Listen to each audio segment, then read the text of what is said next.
than otherwise. As I said, you were among the first major economists to ring the alarm bell about the current financial crisis. Now, you're warning about another boom and bust cycle, this time about the US dollar, with investors borrowing in dollars at very low interest rates, close to zero, and buying assets overseas.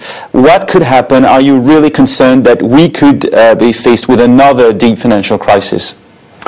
Yes, that the risk of another financial crisis can occur, maybe not in the next few months, it's going to take a while, but in some sense we're creating the mother of all carry trades, meaning people are shorting dollar, borrowing at zero, and buying assets all over the world, commodities, equities, emerging markets, credit instruments.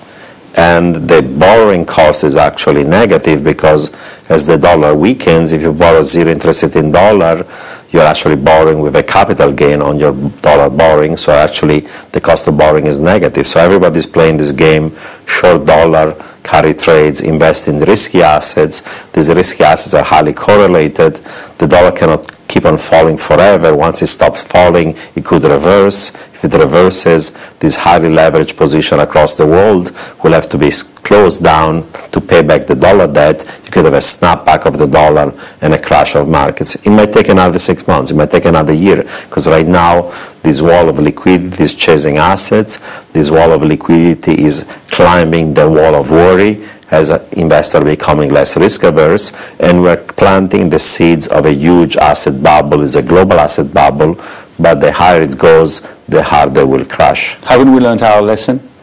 It seems not. We just went from a huge boom and bust period, and now this easy money by the Fed, zero interest rates, expected to keep zero, is pushing down the dollar, and is forcing other central banks to follow the Fed to prevent their currency from appreciating too much. So they're also intervening, printing money as a way to prevent excessive appreciation of their currency. So the US easy money that is reckless is being spread around the world, causing a global asset bubble.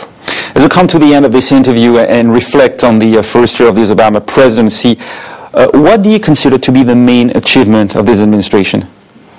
The main achievement is that by the beginning of 2009, there was a significant risk of another Great Depression.